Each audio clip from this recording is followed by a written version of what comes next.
선생님 안녕하세요. 정책과 돈 얘기를 생활 언어로 풀어드리는 현 기자입니다. 오늘은 이런 장면부터 시작하겠습니다. 서울 송파의 한 아파트 단지에서 최근 열흘 사이 가격을 낮춘 급매물이 늘고 실제 거래도 이어졌다는 보도가 나왔습니다. 그리고 바로 그 배경으로 임대사업자로 등록한 다주택자에게 관행적으로 해주던 대출 만기 연장을 막는 방향의 규제가 시행된다는 보도가 나왔습니다. 오늘 끝까지 들으시면 세 가지가 정리됩니다. 첫째, 이번 규제가 정확히 누구에게 어떤 의미가 있는지. 둘째, 왜 올해 안에 서울, 수도권에서 매물이 단기간에 늘 수 있다는 말이 나오는지. 셋째, 집을 가진 분과 집을 사려는 분이 지금 무엇부터 확인해야 하는지입니다. 먼저 오늘 내용이 내 얘기인지 15초 안에 확정하겠습니다. 수도권에서 임대사업자로 등록한 아파트를 보유한 다주택자라면 오늘 내용이 바로 내 얘기입니다. 올해 서울이나 수도권에서 아파트를 사려고 보는 분도 오늘 내 얘기입니다. 그리고 서울 집값이 정말 꺾이는 신호가 나온 건가 궁금하셨던 분도 오늘 꼭 들으셔야 합니다. 여기까지 한 줄 요약입니다. 오늘은 집값 전망을 자극적으로 말하는 영상이 아니라 대출 만기와 보유세 부담이 시장에 어떤 압력을 주는지 현실적으로 정리하는 시간입니다. 그럼 본론으로 들어가겠습니다. 이번 이슈의 중심은 임대사업자 대출입니다. 일반 주택담보대출은 길게 나눠 갚는 구조가 많지만 임대사업자 대출은 통상 3년에서 5년 만기로 잡힌 뒤 만기마다 연장하는 방식이 많다는 설명이 계속 나왔습니다. 그래서 만기 연장을 막는다는 말은 단순히 은행 절차 하나가 바뀌는 게 아니라 보유 방식 자체를 흔드는 신호가 됩니다. 여기서 중요한 팩트 하나를 먼저 분리하겠습니다. 2월까지만 해도 금융당국은 세부 대상과 방법, 시기 같은 것은 아직 확정되지 않았다고 설명한 바 있습니다. 즉, 그때까지는 방향은 검토 중이지만 구체화는 확정 단계가 아니었다는 뜻입니다. 그런데 3월 들어서는 시장이 완전히 다르게 반응하고 있습니다. 보도 흐름을 보면 수도권 아파트를 가진 임대사업자와 다주택자 쪽의 대출 만기 연장을 허용하지 않는 방향으로 실제 정책 신호가 강하게 들어왔고 올해 안에 만기가 돌아오는 물량이 적지 않다는 말이 나오고 있습니다. 즉, 지금 단계는 시장이 이미 이 규제를 현실로 받아들이기 시작한 상태로 보시면 됩니다. 여기까지 한 줄 요약입니다. 2월에는 검토 단계였지만 3월 들어서는 시장이 실제 규제로 받아들이기 시작했다는 점이 핵심입니다. 그럼 왜 매물이 많이 나올 수 있다는 말이 나오는지 보겠습니다. 수도권 규제 대상 아파트가 약 1만 2천 가구 수준으로 거론되고 이 중 올해 안에 만기가 돌아오는 물량이 약 1만 가구 수준이라는 말이 나옵니다. 이 물량이 다 한꺼번에 시장에 나오는 건 아닙니다. 하지만 원금 상환 압박을 감당하기 어려운 보유자는 매도로 돌아설 수 있다는 분석이 붙습니다. 선생님, 여기서 중요한 건 전부가 아니라 상당수입니다. 현금 여력이 있는 사람은 버틸 수 있습니다.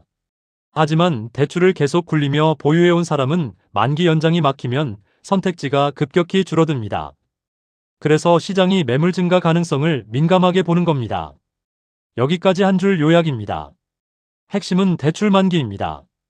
자금 여력이 약한 보유자는 버티기보다 매도로 움직일 가능성이 커집니다. 이제 두 번째 압박, 보유세 이야기를 하겠습니다. 이번엔 세율을 올렸다는 이야기가 아닙니다. 올해 공동주택 공시가격안이 공개되면서 작년 집값 상승분이 공시가격에 반영되는 흐름이 본격적으로 들어왔다는 점이 중요합니다. 이 말은 무슨 뜻이냐면 작년에 서울 아파트값이 많이 오른 지역은 올해 공시가격도 그 상승분이 반영될 가능성이 높다는 뜻입니다.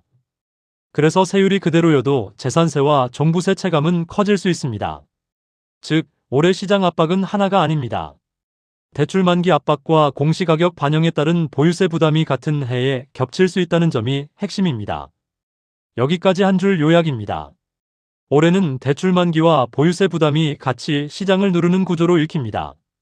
이제 선생님들이 가장 궁금해하는 질문으로 가겠습니다.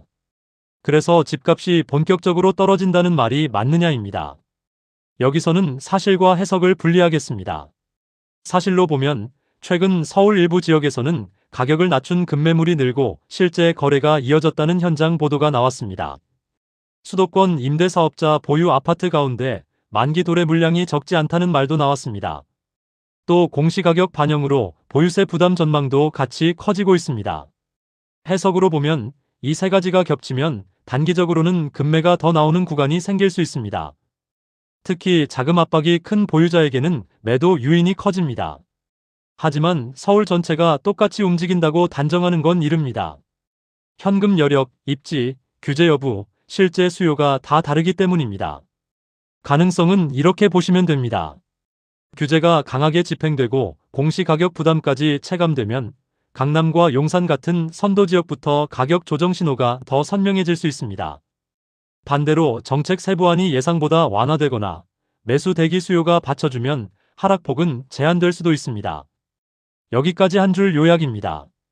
시장에는 분명 하방 압력이 생겼지만 지역과 자금력에 따라 체감은 다르게 나타날 가능성이 큽니다. 이제 선생님 상황별로 오늘 할 일을 드리겠습니다. 먼저 집을 가진 분입니다. 특히 임대사업자 등록이 되어 있고 올해 만기가 돌아오는 분은 지금 가장 먼저 해야 할 게 내 대출 구조 확인입니다. 대출 만기가 언제인지, 일시상환인지, 연장 전제 조건이 무엇인지, 은행이 재심사를 어떻게 안내하는지부터 확인하셔야 합니다. 그 다음이 세금입니다. 공시가격 변동과 올해 보유세 추정치를 같이 보셔야 합니다. 집을 사려는 분은 다른 전략이 필요합니다. 지금은 무조건 더 떨어질 것이라는 확신보다 금매가 실제로 나오는지와 거래가 성사되는 가격대를 보는 구간입니다.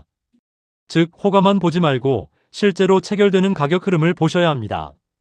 급한 매도자가 나오는 구간은 기회가 될 수 있지만 반대로 규제와 세금 이슈가 계속 바뀌는 만큼 무리한 대출로 뛰어드는 건 조심하셔야 합니다. 여기까지 한 줄 요약입니다.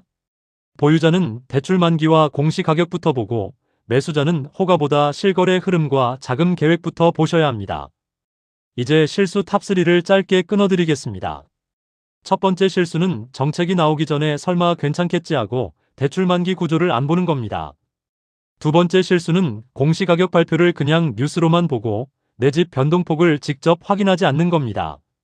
세 번째 실수는 금매가 나온다는 말만 듣고 자금 계획 없이 매수부터 들어가는 겁니다. 오늘 내용의 결론은 이겁니다.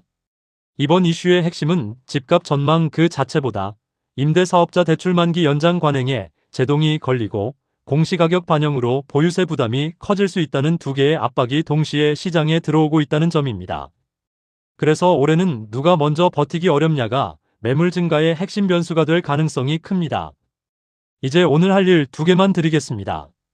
보유자라면 오늘 할 일 하나는 내 임대사업자 대출의 만기일, 상환 방식, 연장 가능 조건을 은행에 직접 확인하는 겁니다.